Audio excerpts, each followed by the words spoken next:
Hello, everybody. Good evening, and thank you for joining us. Just bear with us a few minutes as we wait for everyone to flood in to our Rivers Week presentation.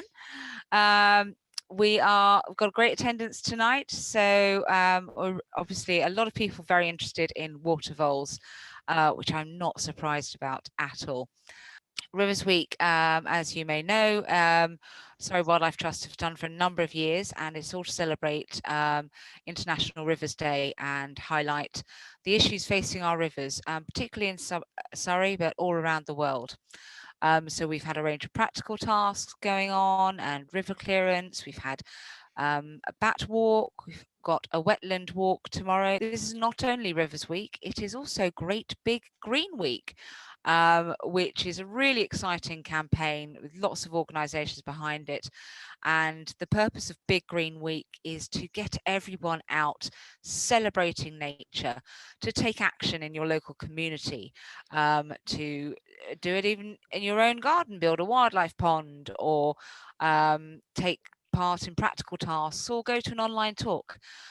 So if you get a chance, Google in Great Big Green Week. I will post a link as well in the chat. Over to you, Rob. Thank you very much indeed.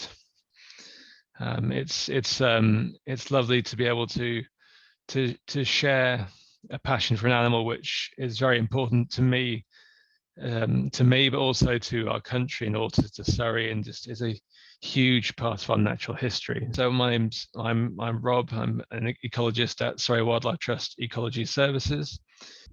So I think a good thing to do before any session is just set out some topics and objectives, just to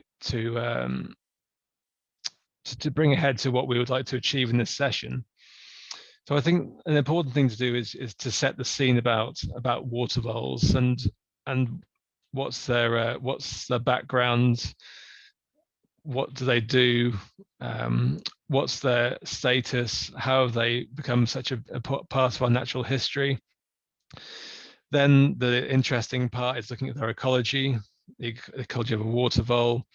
We'll check out some signs, and then we'll look at ways in which we can identify when they're in an ecosystem habitat, try and look at other species which may be involved as well, which makes it interesting to find out if they are present or absent. And then we'll just take a look at Surrey and water voles, which will be an interesting area as well.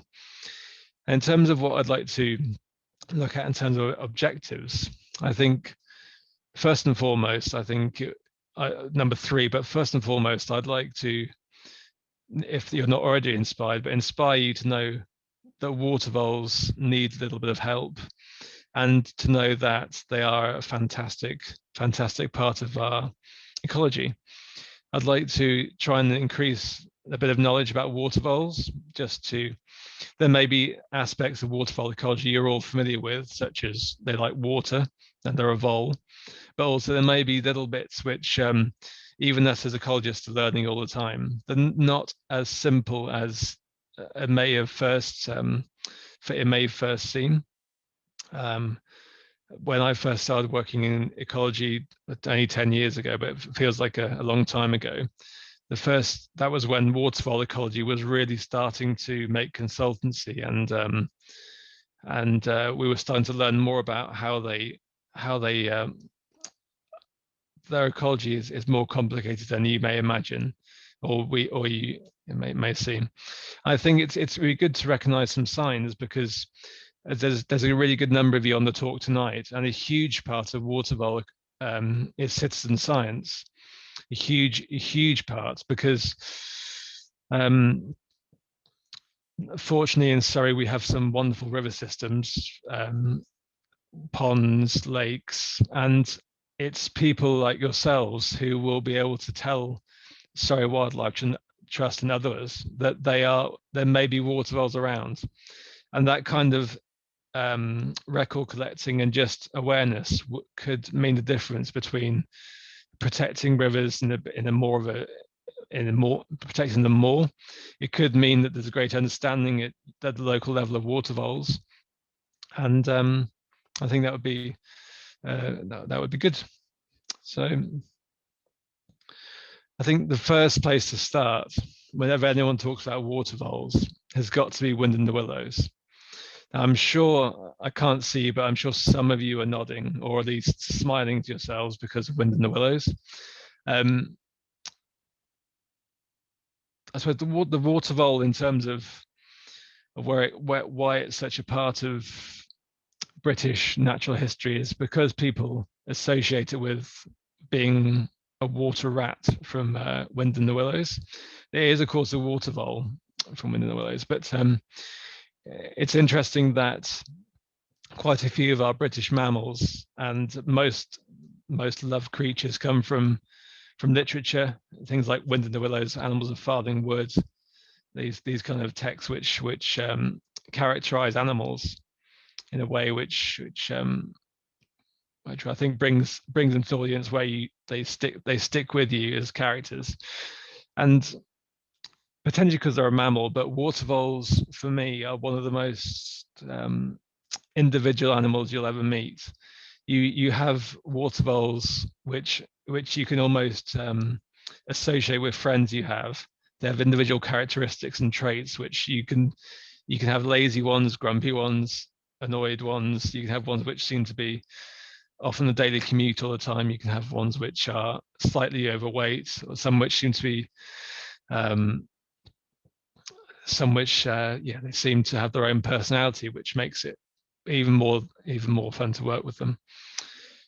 And this kind of quote is taken from Wind in the Willows, and it actually has some quite interesting ecology about it, because one of the great characteristics of identifying waterfalls is they have small ears, and one of the, I wouldn't say the nemesis, but no, it's not nemesis, but one of the coexisters, which are rats, have got large ears.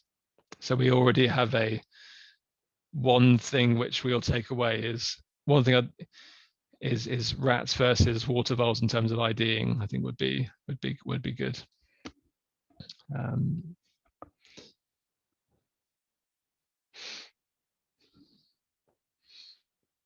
So just setting the scene, I suppose waterfalls have got a very interesting past in Great Britain and Britain. They have they've been here for a few ice ages, as they say. But so setting the scene in terms of water vole. So water vole, they have the water vole in our country, in the UK is Araviola amphibius, which is a genus of rodent which extends across most of Europe. So it's not only linked to just Britain and England and Wales and Scotland. And this image is taken from the International Union for Conservation of Nature, which is an organization which some of you may have heard of, some may not have done, and that's obviously fine. This organization is essentially considered the authority on the natural state of an animal. So if it's doing very badly, it gets reported through this website, this organization, and it sparks trends for suddenly having to conserve an animal in a huge way, or it illustrates declines across a huge species range. One of the interesting things about water voles and considering animals at this kind of level is that it can mask changes at a very small level, which can lead it can lead decision makers to see that everything may actually be okay when certain populations may be struggling.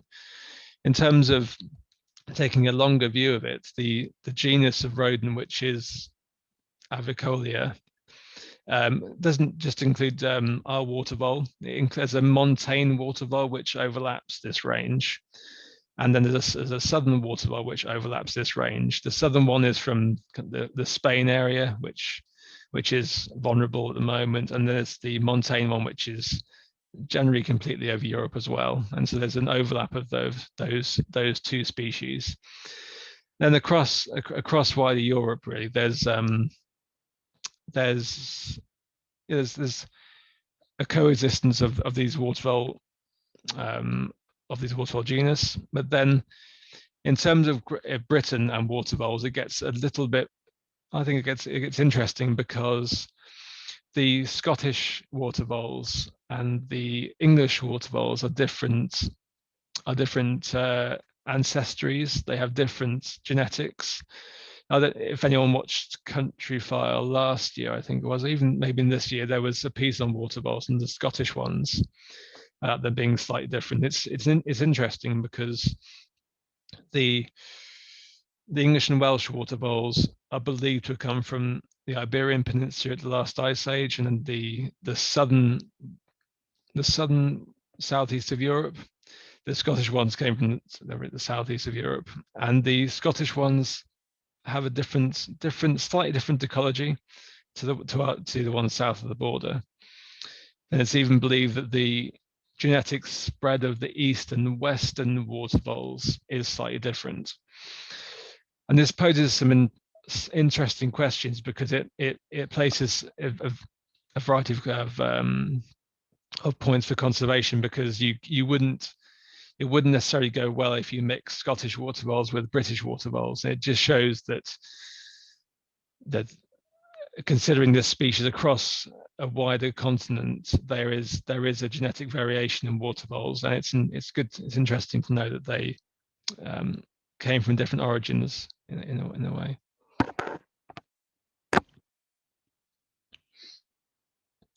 In terms of the rest of the family, they're a species of rodent, but they're in the same group as lemmings and muskrats. So they're all these kind of almost riparian rodents, which is good. Now this is our Vicolia amphibius. This is our water vole, which is a happy chap. And so what that kind of, to illustrate on that drawing there, is just that split in terms of Scottish versus the English water voles is interesting. And the genetics of water voles is something which I think is being worked on more in literature and scientific studies to understand the extent of the genetic differences. It's an interesting area of water voles. So this is really where we're at with water voles. Is the IUCN would state that they are of least concern water voles, and what this would mean that across this area there isn't a real concern about their population status. They're considered to be absolutely fine across Europe. In fact, I think some areas of Europe consider them to be a pest, an agricultural pest, which they're fortunate to have that many. But it illustrates that they are a species which doesn't have too much of a habitat niche across Europe compared to us again, which we'll move on to. But it's interesting to consider that as a whole, they're considered to be okay. And then if we look at it from, of course, our outlook, is water voles aren't having a super time, and it's there's various studies which include the National Waterfall Database and Mapping Project, which I've got a reference to there, which just illustrates the extent of how water voles have declined. So unfortunately, they have a tag water vole, which is often picked up by various media outlets of being the most rapid declining mammal in the UK, and it's believed to have been lost from 94% of the places where it was once prevalent. And the data from this art, although it's a few years old now, it's still very relevant, because in this piece the data revealed a 10-year decline of 30%, showing it's not necessarily getting better, but it's even could be getting worse. So what that kind of means is there was, I suppose, a few years ago, I think about 5 or 6 years ago, there was a real concern about, I think longer than that, early 2000s, even if you go back further, that water voles were having a huge population crash. The Where's Ratty is actually from a Surrey Wildlife Trust article on the website. The fact that it's called even Where's Ratty just illustrates that Wind in the Willows and Ratty is a way of connecting the general public with this animal. It's trying to strike that hearts and minds with this animal. So I think it's important to set the scene on this. I'm sure with the knowledge of your listening tonight and taking part in this, that you're aware of water voles, and you may even have heard of the trouble they're having, and I'm sure, as much as I do, you'd like to see them have a better time of it. And of course, we will go into a little bit of why they are having a struggle, but I would always like to end on optimism. I don't think it's by far over. I think there's a lot of very intelligent, clever, and hardworking people in the industry across conservation, citizen science, veterinary, and across all the sectors, which are working very hard to do something for water voles, really. And they're an animal which deserves to have that level of effort. Another great photo, but yeah, thank you to Mr. Butcher who provided the photos. But we spoke about it there, really, in terms of what's the issue. But there's a few reasons for it. But we'll move on to that probably more in a bit. But just hide that it's a nice photo.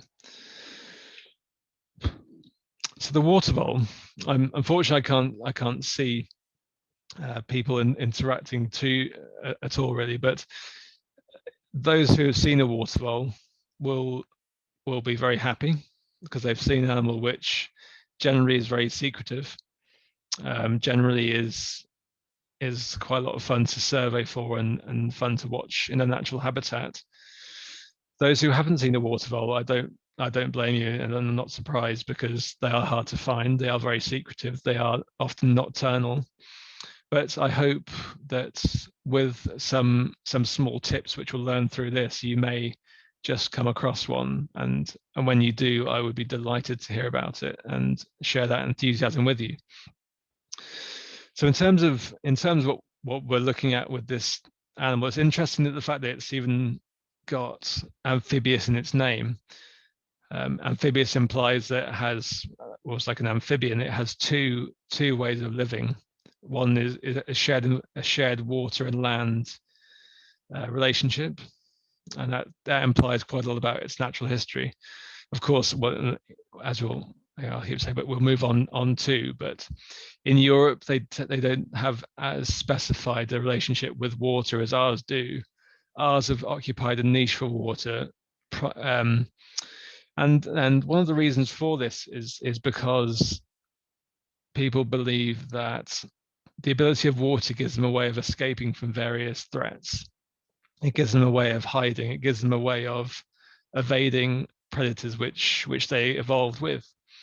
One of the reasons why they are having a bad time is because there is a certain animal which they didn't evolve with, and they had and are having a bad time with, which you may already know of, but which will come at the end onto. But so we're looking at an animal which is quite a plump rodent. It's, in terms of size, we're looking at approximately 100 to 350 grams, and in terms of body size, up to 20 centimeters in body, with a fairly long tail, not as long as a rat.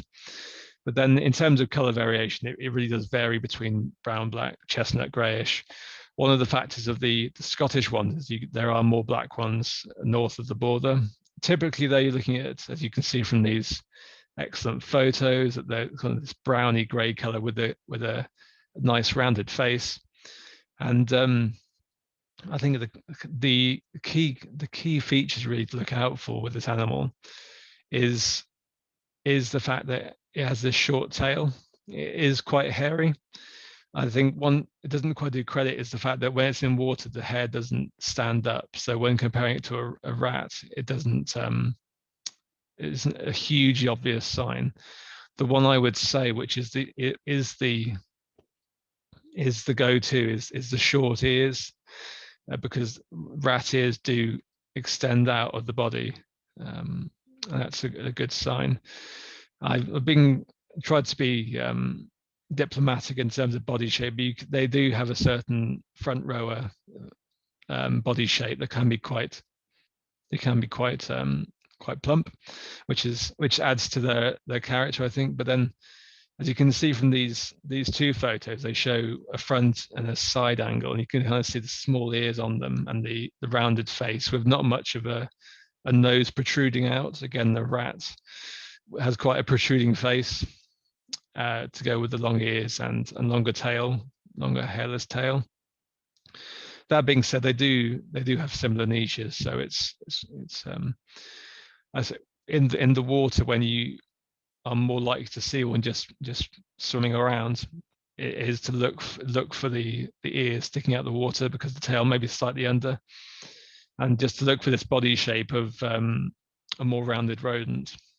In terms of sizing them up, there are other water vole species. There are voles, such as the bank vole and the field vole, which can exhibit riparian margins of rivers. And by riparian, it's just that edge of river habitat where it's kind of that reedy bit where water meets land and just inside the river. And it's really a size thing compared to those other mammals.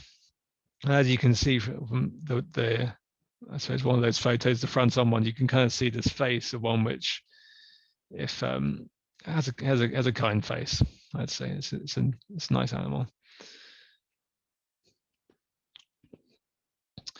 In terms of where we're looking at finding a water vole, I'm sure I'm not even sure if you all listening are from Surrey originally, or if you're in Surrey now, or if you're born and bred Surrey, or if you've seen different river catchments around England and Europe and Scotland. But the name gives it away, really. But being the name water vole, it associated with water.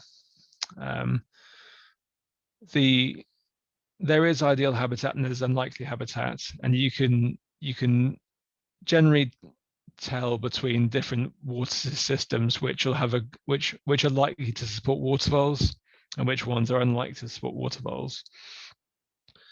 So what we're really looking for is a slow watering water. An ideal habitat is a slow moving water course. It's not very wide. It's quite shallow. It's got a stable water level. It has earth banks to dig into. The bankside and bank top are very important parts of a river and a stream. And this part of an ecosystem is almost an ecosystem within a river. So obviously there's the open water channel. Then there's into the riparian bit, there's the bank side, which often is quite tall. And then it goes up there. The bank top is the bit where it reaches the top of the land and then meets almost the woodland edge, or the bramble, or the footpath, or whatever. And a water would ideally have this kind of bankside gradient away from the water, hidden by vegetation, because as you may imagine, a water vole likes keeping itself to itself, and it likes the hidden aspect of having a hidden bankside. Riparian vegetation is kind of that reed bed habitat, that the sedges, the common reed mace, that kind of that vegetation in the sedges, which provide security and food. And then an important factor to consider is connectivity. And a really important area of conservation for most species in the UK is connectivity. A living landscape, as Surrey Wildlife Trust quite rightly campaign and talk about. To have a connected ecosystem is a stronger ecosystem. It provides so much more as a habitat, and a connected habitat. It spreads genetics better. It has more. It doesn't stagnate the population. It gives different animals a chance to move around the landscape, to explore resources. And it's important that for those who were in Glenn's talk and other ones, and those who you would understand that rivers are by far a static ecosystem. Rivers are living landscapes in themselves. The tributaries, the little the flood, the watersheds that they have, the floodplains, the little streams, the little off waters, the little becks. They in themselves are very connected to other rivers. If you consider, for example, the River Mole, the River Wey, they all have little other rivers which connect off them, which make it a connected habitat to other areas and other populations of animals. And it's important that waterfalls have this kind of connectivity. We will get onto social structure, but they need to be connected. If you any animal you subdue or disconnect will end of the day will end up being genetically less strong, and they will degrade the habitat over time. So we're looking at streams, rivers, ponds, lakes, salt marshes, and yeah, it's that kind of habitat niche which they enjoy. Habitats which they are less likely to find are these concrete banks, not much vegetation, very shaded, very prone to drying out, polluted water, and things which can, again, unconnect the landscape. So you're looking at things like culverts, fish, and which can make it harder for an animal to travel upstream or upriver or downstream, downwater. And there are always animals which buck the trend. I think it's not much of a secret anymore for those who essentially study water voles more than others. But there's a Scottish population of water voles in Glasgow, which that was found, and it's in the middle of a park almost, and there's no water to be found in that area. And it just illustrates that water voles they're associated with water, of course, but there are populations which have no water around them, and they adapt to different niches, and they adapt to different habitats when they have to. And I think that's a really important part of waterfall ecology, which has been learned in the last a few years, is that they aren't just restricted to water. And personally, I think this could be an area of Surrey waterfall which has been unexplored and could be something which we need to look at and need to consider more. I think that, yeah, so that's the on habitat. I'm sure with that you can, when you go for walks around Surrey and saying that you can almost imagine these kind of habitats. You can, if you walk along river habitats and you see habitats with reeds growing alongside, even along canals, although canals can tend to be very straight and can have concrete sides and things. You must never, with waterfalls and other aquatic animals, you must never consider a habitat is impossible for them to be there. Things like otters and things, you can have old pipes which suddenly become a perfect resting spot for waterfalls and otters. Cracks in old walls, missing bits of brick can suddenly become habitats. I'd say one of the things which they are particularly vulnerable about is changing water levels. And as we enter this period of maybe climate instability and development in certain areas, is increased huge flood events will impact how waterfalls use habitat. They can be flooded out of their burrows. They can be flooded to different areas, and they can be adversely impacted by sudden drying up. If a habitat dries up quickly, that can affect its food source and security, and that's something which is vulnerable to. But saying that, as a counter to that, they do love salt marshes. One of my first ever projects was on a salt marsh in Essex, and they had a great population on that habitat, and obviously salt marsh water goes up and down, but they enjoy the dike systems which were on salt marshes. So an adaptable animal, but they do enjoy water. In terms of, I was just thinking about often when trying to find an animal or to find an animal is to think like an animal. And so if you're trying to think like a water vole, it's to take it back to the very core of what they would like. And principally, a water vole wants security. It spends quite a lot of the year in a breeding condition, the females, and so they want security. They want a place where they can have safe burrows. They want somewhere which is secure from predators. And these kind of river habitats do have a lot of different predator threats to water voles. And so they want somewhere secure. They want somewhere which they can exist without too much of hassle. They want to be able to have a food source. Generally, most of a waterfowl diet they are a herbivore, and in order to be a herbivore, they need to have plenty of vegetation which grows up on the banks and emerging again in that riparian zone.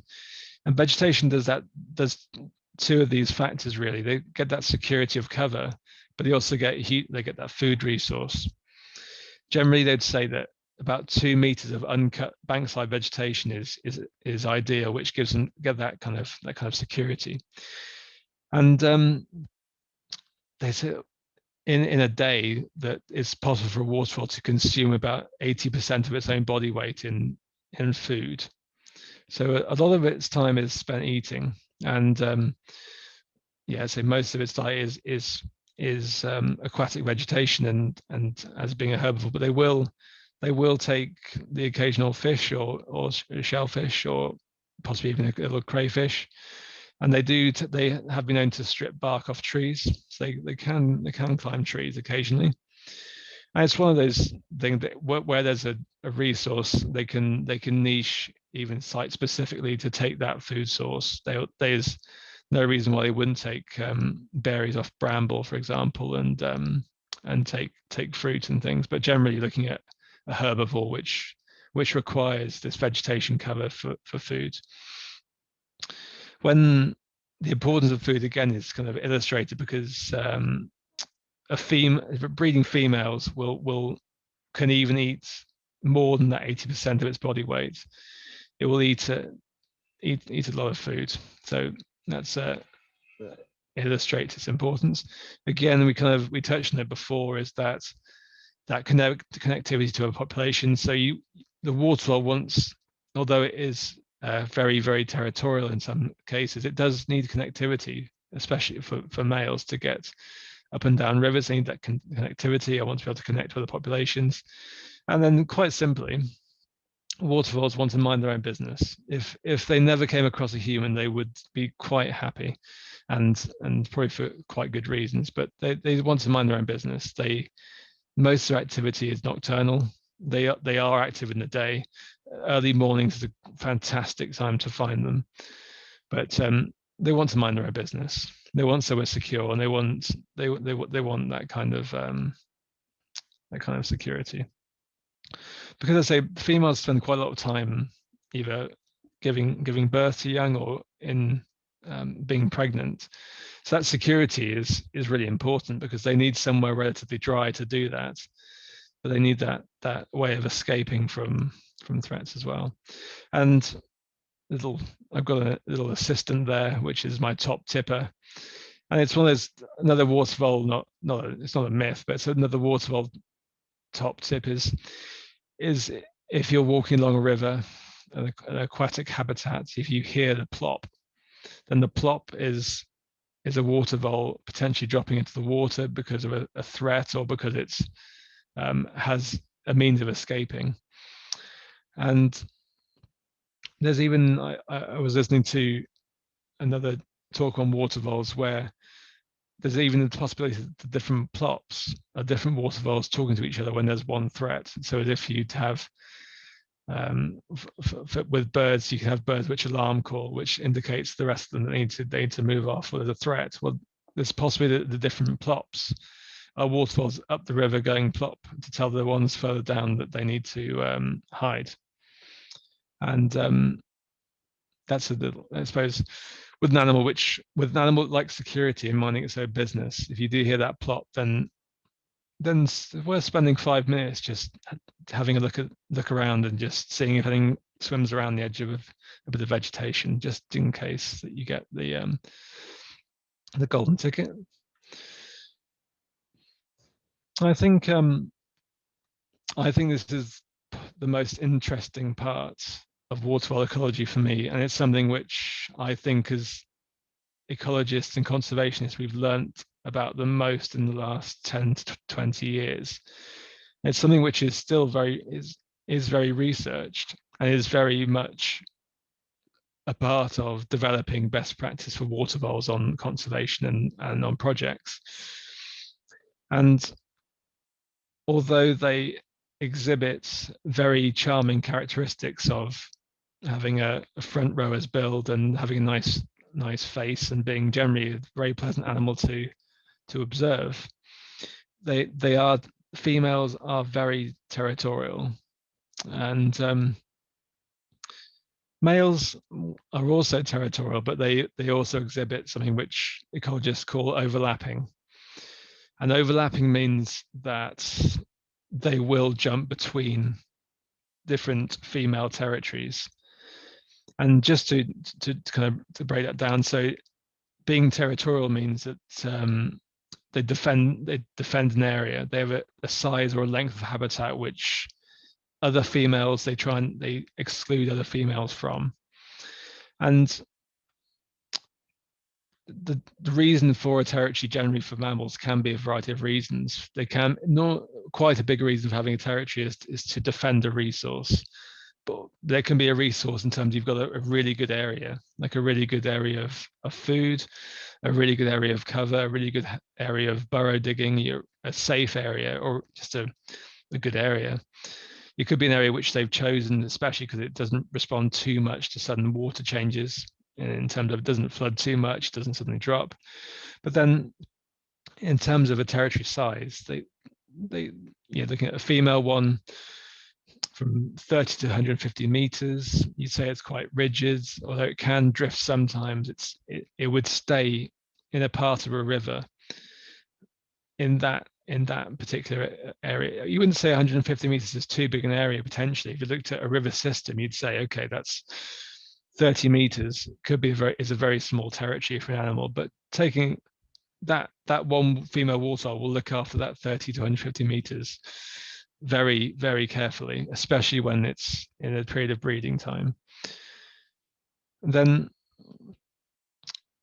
considering the different densities as well. So if you're looking at, this is quite similar to badgers, although completely different mammal, but equally as interesting and charming. In areas of high density of mammals, you tend to have smaller territories.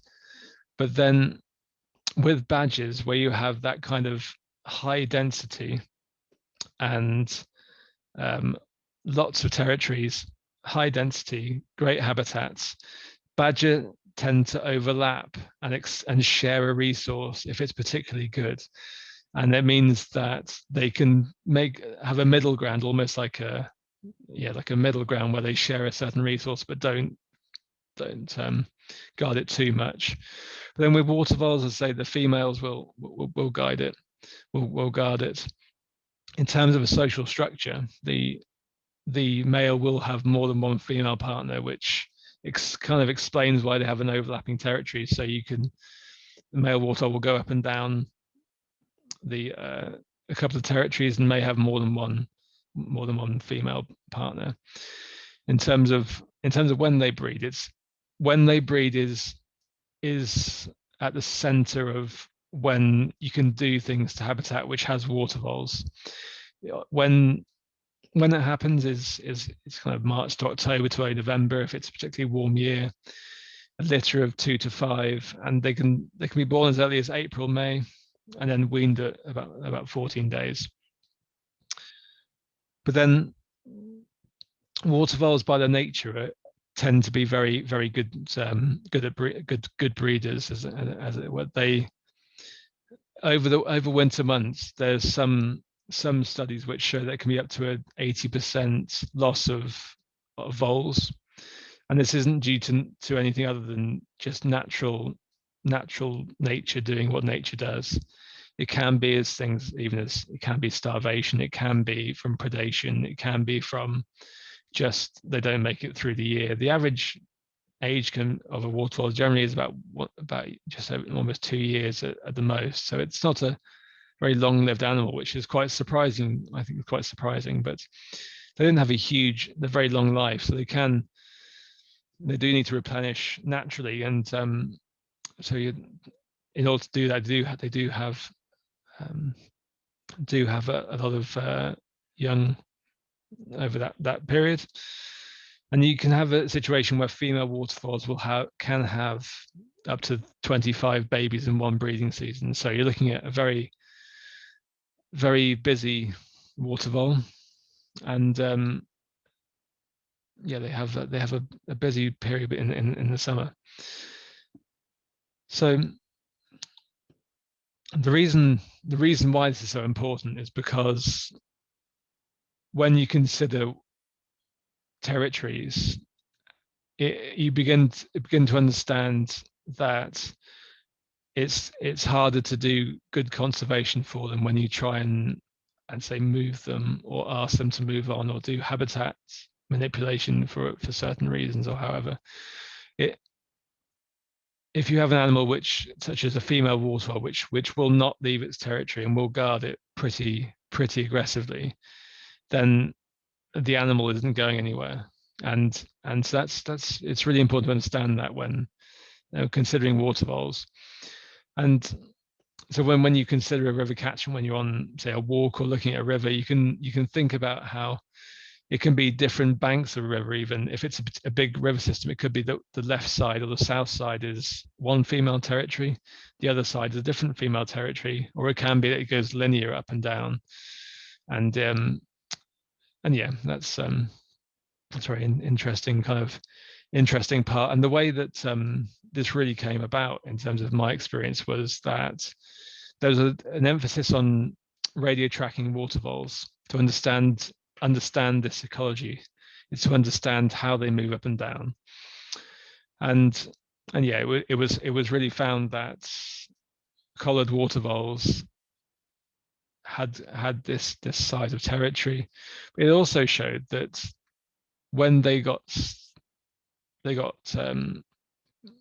basically trials when vegetation was manipulated to see if they would leave an area, they didn't, and they would stay. They would almost hide in the burrow.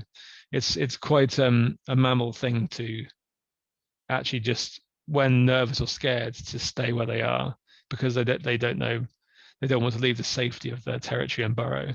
If you put it quite simply, if you're asked to leave to go somewhere you don't know, then there's obviously a threat to that water vole of being attacked by a different territory. So it's obviously an important thing. And then moving on to kind of, so we looked at habitat, we looked at territory, and it was good to now spend a bit of time on how we can look to see if we have water voles in the habitat. Water voles have a few different ways of being known in a habitat. They do leave a few field signs, and unfortunately, a lot of those field signs overlap with other mammals, but they do have a certain few things which when you get an eye in is very good to know.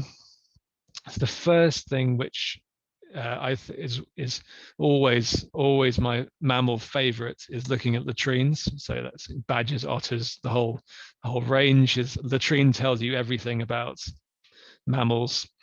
You can tell you what they've been eating. It can tell you what they're up to. It can tell you what mood they're in. It can tell you what that social structure is doing. It can tell you what mood the females are in. It can tell you quite a lot. But in terms of the waterfalls, obviously we've learned that waterfalls exist primarily in this riparian zone of a river catchment or along a slow moving watercourse or on the edge of a pond. And that's where they tend to leave their latrines. And latrine is just a way of saying it's where they leave their droppings. And you're looking at the top tip from my colleague here on the screen is that they look like cigars. And the way that I look at it is, in fact, even more specific. Is you're looking for a tic tac. You're looking for a cluster of brown tic tacs on the edge of the water, and that is potentially the main difference between. We'll compare some other ones in a minute, but the tic tac shape is the water voles, kind of a water vole latrine or dropping. That's a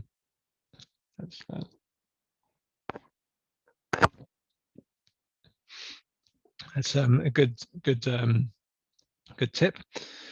But then, in terms of size, again, so you're looking for this blunt cigar. We will look on. My colleague will take you through some tips on where to look for them in a second, and also just outline.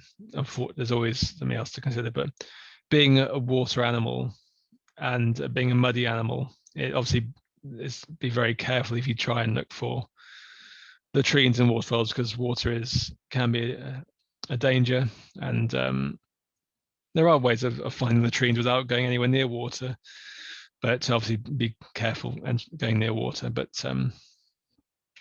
yeah, so these are some other stories, as it were. So latrines and other stories. These are some other candidates. In terms of where we are in Surrey, the most common two, or three, the other voles, field vole and bank vole. The main difference between field vole and bank vole is just size, really. And so if you're comparing a tic tac, you're comparing that to a grain of rice in size. In terms of size, 5 to 8 millimeters, that just shows you that it varies. And I think trying to illustrate to you without a photo, which I apologize for, a tic tac versus a grain of rice in terms of size. So you're looking that nice cigar blunt ends against this white grain of black rice, as it were. The one which, so rats. The thing about rats, so rats and mink are very, very common across river catchments in Surrey and England. And the great thing about them is that they have a tapered latrine, and the red circle shows on the mink example, really, that tapered means that the end is almost twisted. And that's a really important way. That's a great way of trying to identify a difference. As we discussed a few slides ago, Waterfall's diet is primarily a herbivore diet, and that's also important as well, because rats and mink are opportunistic omnivores. They'll eat anything, particularly mink, which eat a lot of being a carnivore. Really, they eat a lot of prey. And so they will tend to have very organic latrines, which means they smell pretty bad. They can be full of hair and different remains. In terms, and then the other kind of candidate, which it doesn't really look anything like waterfall latrines, but you cannot talk about rivers without talking about otters. And so I had to get otters in somewhere. And so, because you are all wonderful people who love nature as much as I'm sure I do, when you walk along your river catchments and you just might be curious about otters, that's why I'd add these field signs in.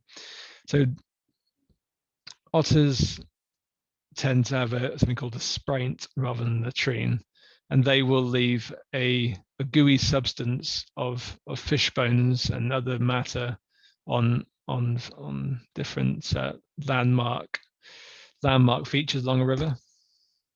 And one of the things which people always tell me is that it smells like jasmine tea, or it smells fresher than other latrines. And I'm not sure I'd encourage anyone to smell a latrine, or to touch one even. But that's one of those people say about otters. But then coming on to these different animals which can exist among water voles, it's important. It's really a great thing to know is mink versus otter. We will get onto mink and what it has to answer for shortly in its own little way. But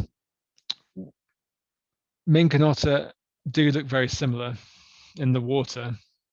One is a lot larger, so otters are a lot larger. They're a bit bulkier. The otters tend to have a different way of swimming in the water, which is obviously when you see an otter or a mink, it's probably more likely you'll see it in the water. And generally, the tip is that only the otter's head and part of its tail are usually visible, whereas the mink normally swims with most of the body out of the water.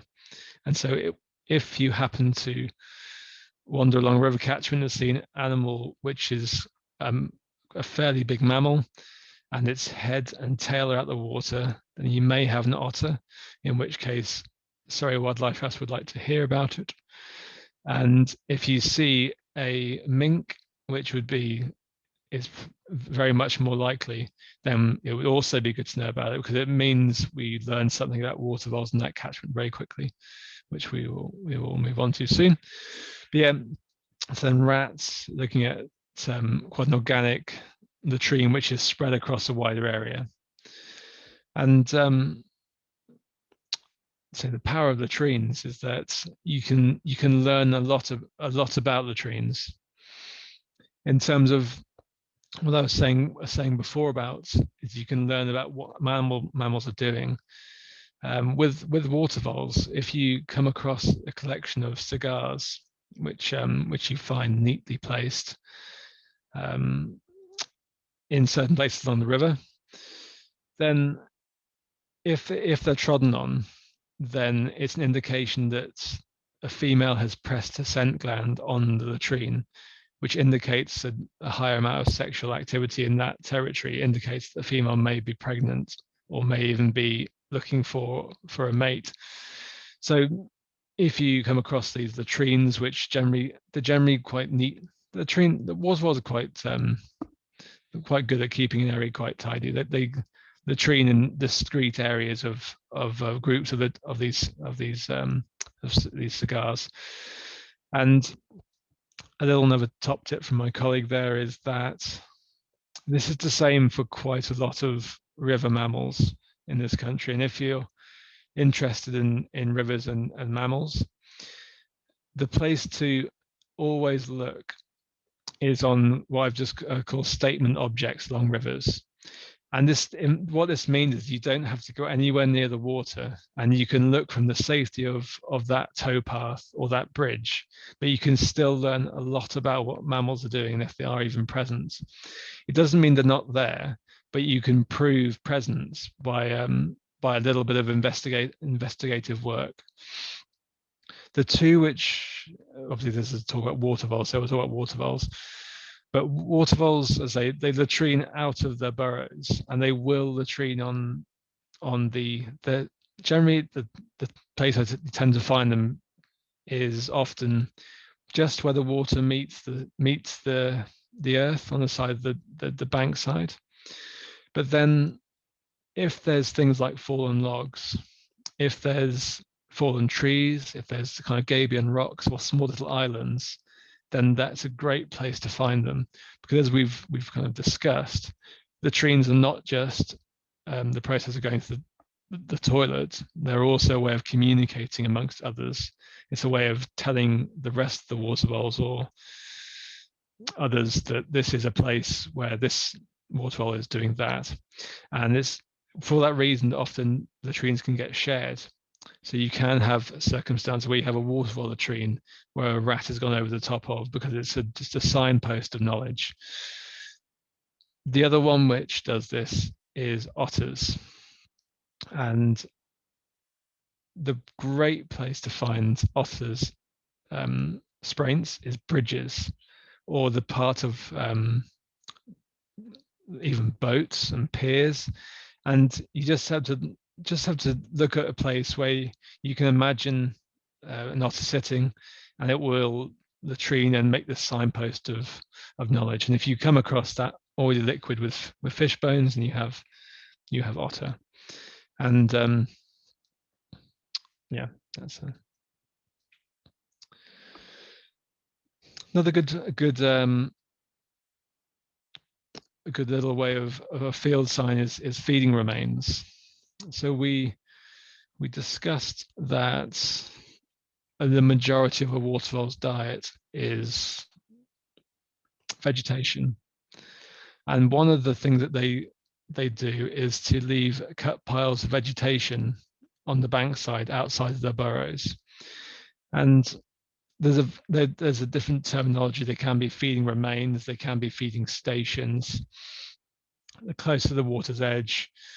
But the field sign they leave is that the vegetation is cut to a 45-degree angle and has an imprint of two large front teeth.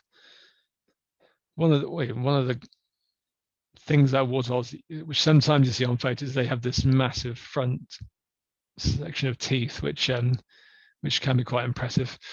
And then, well, one of the reasons they do have that is to nibble at vegetation such as these sedges and rushes to get them down.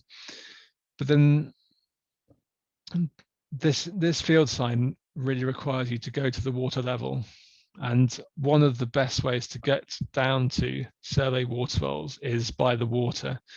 And so if you have a kayak or you do have a boat or lucky enough to have a shallowish river which can be waded, obviously don't wade on your own and usual health and safety stuff, but wading is a good way of finding things.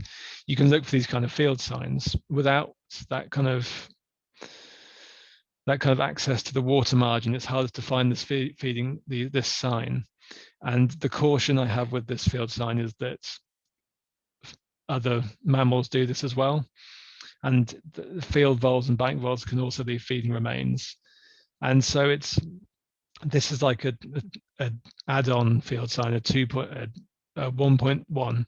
This is a bit of more knowledge. From this sign alone, it indicates you have voles, but I'd want a bit more to say that there's presence. And latrines is maybe one of the great ones, because they do have that distinctive cigar shape, which others don't tend to have. I don't have an excellent example of photos, unfortunately, but I've tried to illustrate through this collection of drawings of where we're looking with burrows, really. So the main resting spot is a burrow for a water vole. It explains at the start why we mentioned that they like soil which they can burrow into, and with that they need to they can dig fairly deep chambers as well. But you're looking for various different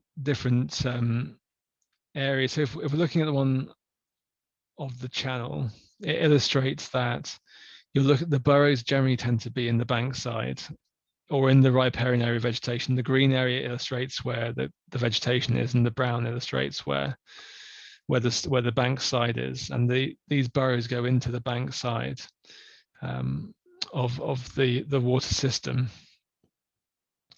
With this second one I'm trying to illustrate to you is that water vole burrows can vary in the height of the bank that they're in. And so one of the reasons for this is because, again, it's because the way they've slightly adapted to use water to their advantage. It's not always the case, but it's quite frequently the case that there will be two entrances that they have to their network of burrows. So they will have what they call an entrance just above the water level, which is the everyday front door. And they'll generally go up and down that, as you kind of see from that photograph. But then they also have a bolt hole. And this is the mechanism of how they escape if they're under threat. They use the water as a way of escaping. If you consider that in a normal British ecosystem, their main predators would maybe be fox and herons, but mainly fox, maybe a badger, then they if they escape into the water underwater, they can swim away, and generally that means the fox is disappointed at the end of the day. Then that's the way they use water to one of their key advantages. The thing with mink is the mink are a non-native introduced species to these ecosystems, and mink. Well, the advantage that mink have is that they are also a riparian mammal in the fact that they can hunt in water and on the land. Due to the size of a mink, especially from a female and young ones, it means they can actually go into the burrows. So if your two ways of hiding are to go into the burrow and hide, and then to use the water to swim away, if the predator can do both of those things, it means that you haven't got too much of a defense against a mink, which is a very, very good predator of these habitats. So burrows tend to be this network of chambers, and they can extend up to a meter into the bank. They could on occasion go further or less shallow. In obviously, a perfect habitat would have, say, maybe even a meter bank going down into the water. Where this doesn't happen, it doesn't mean that there's no burrows. It can mean that they're further back from the bank. So if you had a habitat which had a bank side which was maybe not was shallow, maybe it was graveled or it was just bramble over the top, then there can be voles using it further back from the water underneath vegetation and things. And they can have day nests, which means that they nest above ground where habitat maybe isn't great for burrowing, or it's a particularly dry occasion. And so with these burrow heights, illustrates why they can be quite vulnerable to changes in flooding. And again, a caution with burrows, especially in Surrey, is one thing. I think burrows are the easiest way of getting a false positive on water voles. Lots of other animals use burrows, and from the size of 6 to 8 centimeters, it just again illustrates that they are very, very varied in size. And lots of mammals are opportunistic, and if they come across an entrance to a burrow or a hole, they'll just take it if it's unoccupied, or even if it is. And there's a few animals which will also nest or burrow along rivers, Surrey's rivers. So kingfisher nest in banks, and they can look similar, maybe smaller, but they can be similar. The one which I've noticed quite a lot is crayfish, and a great time to survey for water voles is when the water level is really low, because as you may imagine, if the water level is low, you can see more land. If you can see more land, you can see more latrine areas, you can see more burrows. If it goes to a certain level drop down, you can actually see burrows scattered around the bank. The slight issue with crayfish is they also nest in the bank, and they look almost the same as a waterfall burrow. And the caution I have with that is because, unfortunately, signal crayfish are quite prevalent in Surrey in England at the moment. Therefore, when seeing a burrow, is a possibility that it is crayfish over waterfall in Surrey, because waterfalls are in very low numbers in Surrey to the point when they're considered to be possibly not present. So you'd have to maybe assume on caution that it isn't a waterfall burrow at the moment. But saying that, as an animal, burrows are an important part of them.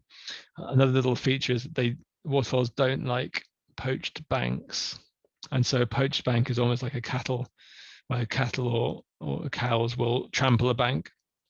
That isn't a waterfall's favourite impact. And the top tip from the chap there is that footprints and puddled mud is an indicator. So footprints is a decent field sign. So looking at the field sign of footprints is generally the one I'd point to is the 5 toes and on the hind foot and the 4 toes on the forefoot, as kind of shown by that drawing, which is taken from that Sussex Wildlife Trust image. Thank you to them. just because it's important, it's really good to know. To know is mink. So the thing with mink is you're looking for the 5-toe pad, but only 4 of the toe the front claw areas will show. So although they have five digits, only the 4 of a mink will show, and that's important to know, because if you're as a volunteer maybe doing waterfall surveys, recognizing mink signs is as important as finding waterfall signs. Generally, if you have mink in a catchment, it generally means you have no water voles. That was almost the way in which it's explained to that level of importance in research and conservation and things. Mink will generally move up and down a catchment and will take out the water voles because they're such good predators, and water voles don't have much chance against a predator like that because they haven't had that chance to evolve with them. So when doing surveys, if you come across mink signs, it means that you will have a harder time finding voles. It doesn't mean it's impossible, because there's always a hope, but minks generally mean it's going to be a tough time for them. Other ones which you can consider is, again, otter. Otter have a webbed area between their digits. So in terms of looking at an area of bare bank, you can see the webbed feet, which gives them away. Another interesting one is cats. So although they won't necessarily may not go in the water, but cats can occasionally go along rivers, and the cats will leave a 4 fronts to the front digit, but they don't show the claw marks. So that's a little indicator of them. But so when coming across water voles, if you have a burrow, it's a case of looking for footprints which are scattered around. If you have a very thick area of vegetation, if you have a mammal like a water vole, which is of that size and that build, you can see where they go. They do tend to leave these kind of trails. And kind of moving on a bit into this. So this is, we have some idea now of ecology. When you consider that you can have large reed beds like this, it's a case of how do you find water voles. They are a difficult animal to survey, and there are ways which of doing niche bits of survey work. The best way to prove the presence of an animal is to see the animal itself, and so you can't really beat cameras to survey them. Another niche, a good way of surveying for water voles is to install rafts in the middle of rivers, and then put cameras on that, because they will put latrines on it and they can be recorded on the cameras. A growing area of industry is conservation dogs, which you may have heard of, may not have heard of. It's becoming a really good way of finding certain animals, particularly in habitats where they're hard to find. Dogs are great at finding things. And eDNA, so you can take water samples to find to prove DNA evidence of water presence, which is another evolving area of ecology in this country. So,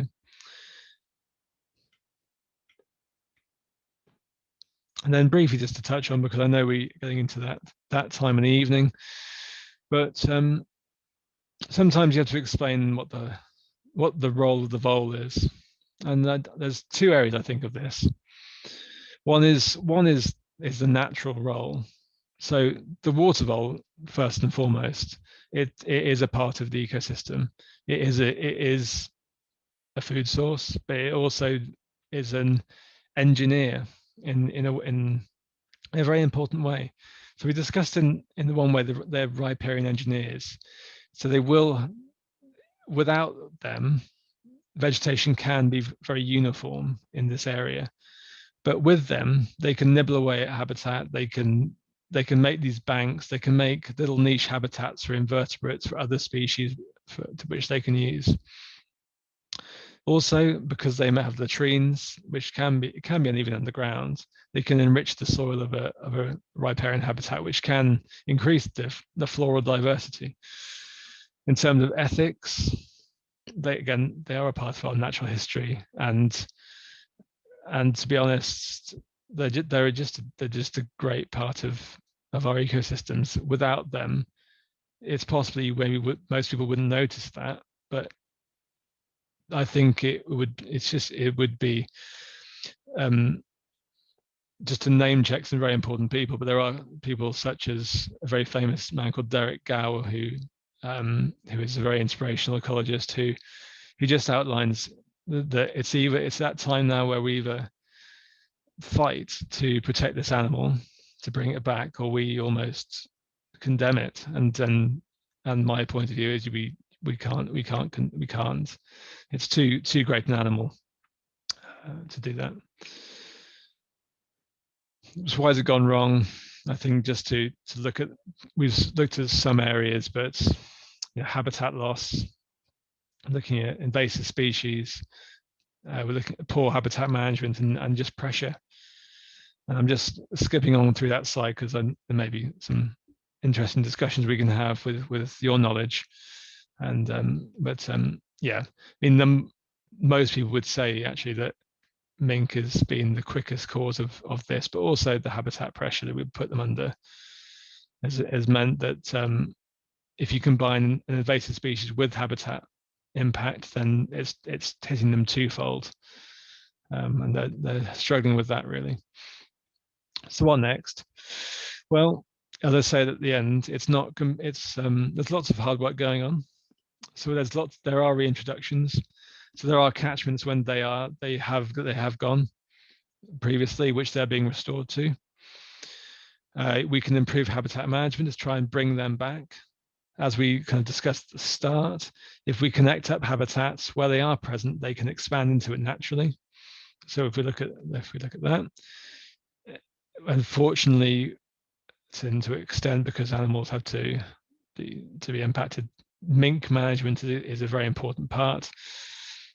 It's the most important part of a waterfowl reintroduction, as well as providing habitat quality, is mink management. And generally, one of the factors of a waterfowl reintroduction is you have to do a mink survey beforehand and research that and carry out culls if required, just to make sure waterfalls will survive that. And then more survey work, because in Surrey, there was a point when it was considered that they aren't present on most of Surrey's river catchments. This was due to some survey work which was carried out by volunteers a few years ago. Actually, it was combined to get that picture. But the more survey work carried out, the more knowledge that's passed around, the more that people submit records, the more that we may actually know we have water voles and just don't know it, as it were. You can have water voles living in small populations in very good habitat, which is hard to find. I hope that's more of the case. So what I would say is do send in records. I would encourage you, even if you're not sure, if you think you may have seen a water vole, or you think you know of an area of water voles, if you have a photo, then do just send it in, and we can verify it and things. And that's can be a great way of just gaining more knowledge, because I've got no doubt of all your knowledge and of Surrey even, that you may know of areas which we can learn and work together on, because there's no way it's just a one-way communication. We have to work together, and I hope that that's good. Wonderful. Thank you so much, Rob. That was absolutely fascinating. We do have some fantastic questions in already. Thank you so much. Right. We don't have that much time, but we will answer all of these questions here. So if you do have any other questions, please get them in quickly and we will try and answer them. Right, Josh asked, what do they feed on in the Scottish Park where there is no water source? That's a great question. Yeah, great question. Well, the majority of it's a great question, Joshua, and thank you for that question. Well, primarily the waterfowl is a herbivore, so you would assume, and it would likely be a part that sedges and grasses would form most of their diet. The way which most animals work is they will eat what they come across, but generally the most likely food source is going to be grass and sedges and rushes in that grass and habitat. Yeah, I think that's probably the most. They're generally a herbivore, so that's the most likely food source. Brilliant. Okay, moving swiftly on. Julia asked, how do you differentiate between bank vole and water vole apart from habitat? Very, very good question, Julia. Thank you for asking that. Yeah, great question. Because habitat is generally the same. Bank voles and field voles can occupy the same niche as water voles. I'd say water voles are bigger as a starting point. The obvious side to that is baby water voles, because you may say, how do you know it's a young or an old water vole? But water voles have longer tails than bank and field voles, as well as size. So I would point towards the size of the tail and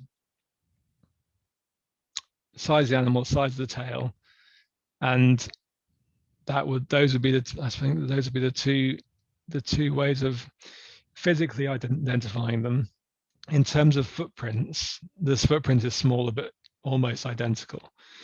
The other way is that the trees are different sizes. So tic tacs versus grains of rice, a shorter tail, and a smaller animal. I'd say. Brilliant. But if you have photos, then send them in, and we can discuss that more. Oh, absolutely. We'd love to hear of any sightings or find out more from what you're experiencing. Right, we have two questions from Donald. Lovely to have you here, Donald. How long is the gestation period for water voles? And the next question is, what do you mean by front rower? Okay, the easiest question is the last one. It's a rugby position. So it was my my northernish humour. In rugby, generally the front row tends to be of larger gentlemen than the backs, and so water voles tend to have quite a plump shape, and so that was all I meant. I just meant that you can have water voles which can be quite chubby. It just endears them to be even cuter, even more characterful, and that was purely that. That was just a bit of sporting joshing. And then wonderful. Yeah, what was the gestation period? So yes. that's around 20 to 25 days gestation period. Wow, that's quick. Yeah. Goodness me. Right. And oh, sorry, I missed your other question, Donald. It was how many water voles are there on the River Mole in Surrey? Oh, good question. I'll be honest, I don't know, but there will have been before mink happened. The thing is, there will be mink on the River Mole, and therefore that immediately reduces the likelihood that they are there in good numbers. But they're only not there until we don't find them, until we can say the proving absence of animals is a lot harder than proving presence, because you have to do a lot more survey to prove absence. And there's the potential that there are water voles in Surrey when there aren't many water voles in Surrey, I'll be honest. But there's the potential that they are there in small numbers in small areas, which we don't quite know about yet and need to understand very quickly. Where they're not present, then I'm sure reintroductions will be more prevalent in the future. That being said, I didn't mention it at the end there, but there is Kingston are doing a waterfowl reintroduction, and that is good news, because that catchment has connectivity to other catchments in Surrey. If habitat is managed as a living landscape, those waterfalls may spread in time through Surrey, and that's how we may get it back. But to be honest, I'll be honest, I'm not sure on River Mole how you can, just to try and be as useful as possible. There's a website called NBN Gateway, which is quite a special website, but if you can look at the ranges of animals, so if you looked at Water Vole, you could find out where records have been submitted in Surrey and the whole of England, and you might find more in the River Mole. Yeah. Brilliant. That's interesting. I think you've answered Sue's question about, are there otters in That's Surrey easier. rivers? Yes. Yeah, there are. Yeah, there aren't many. This is a recurring tale. The majority of otter sightings in Surrey are mink, unfortunately. Right. There are otters in Surrey, though, definitely. They are on the way. I'm 95% confident they're on the River Wey. I'm 90% confident they'll be on the Basingstoke Canal soon, if they're not already. I'm pretty sure that they will be in Surrey, and not in huge numbers, but so otters have got a territory of around 30 kilometres at their biggest points, and there's otters in every single county around Surrey, especially in the south. So they will expand into Surrey over time if they haven't already. So there has to be in not in huge numbers, but they will be. They will be. What a lovely thought. Oh, I long for that day. I think I'm going to go out otter spotting. Just live in hope. Good look for those. Good look for those signposts, Yes. bridges, but again, send photos in of latrines and stuff, because we can use that knowledge to make things happen potentially. Yeah, absolutely. Wonderful. Another question from Sue. I'm assuming you are talking about water voles here, Sue.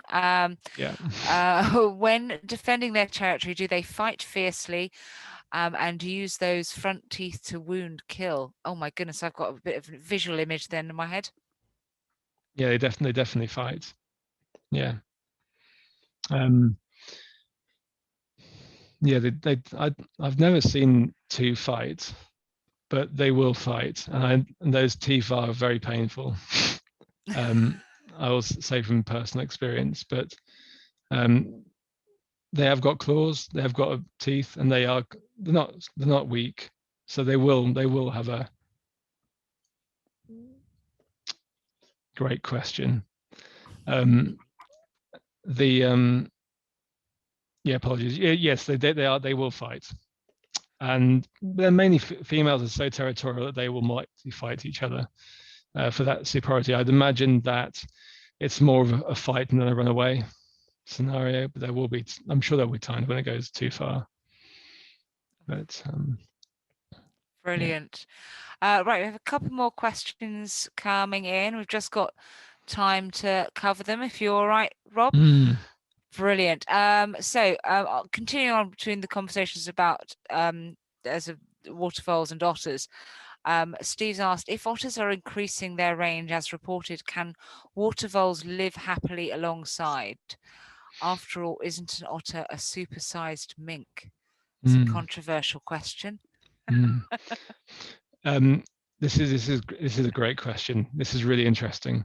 So if you look at the parallels between the waterfowl and otter and waterfowl evolved together, so they know each other very well. They know each other from the start when waterfalls first came from the ice ages ago.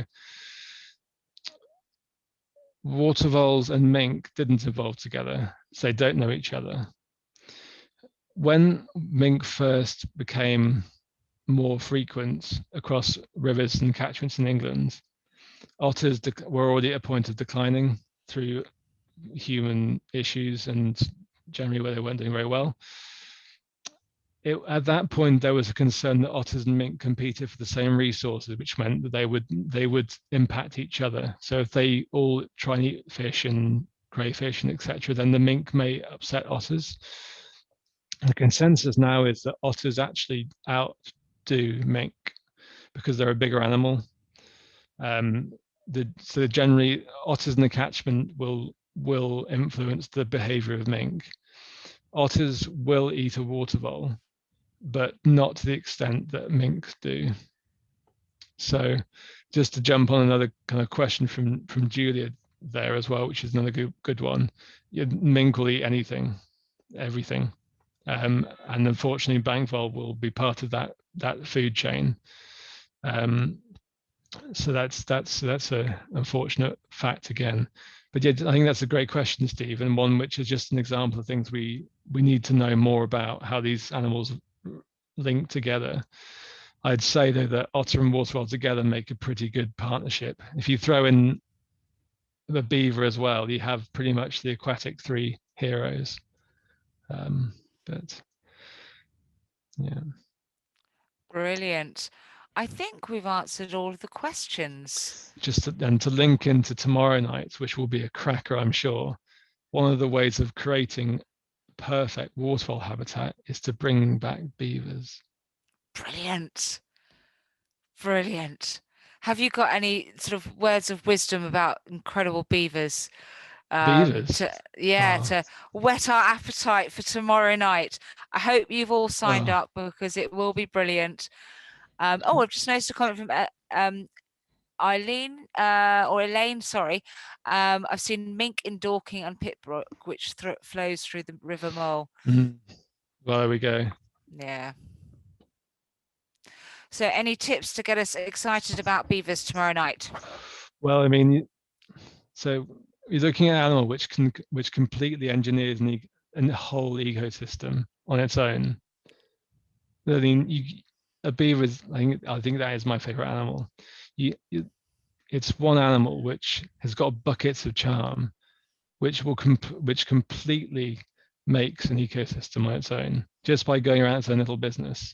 Almost unwittingly makes a river catchment in a way which I completely get, by the way, that people maybe have reservations about beavers. So I'm not going to go and start that, but just to say that they are pretty impressive animals. Brilliant. Oh, love it. Thank you. You got me really excited for tomorrow night as well. Rob, it has been a fantastic evening. Thank you so much for sharing your incredible knowledge and your time with us, and lots of wonderful questions. So I hope everyone has enjoyed our second to last talk from River Week. This will be available hopefully to watch on YouTube by the weekend. So if you've missed anything, you can catch up. Wonderful. Well, I will just say thank you again to Rob. And if you've got a chance, sign up to come to the Beavers Talk with Sophie Pavel tomorrow evening. And thank you for joining us. Look forward to seeing you soon. Bye, everyone.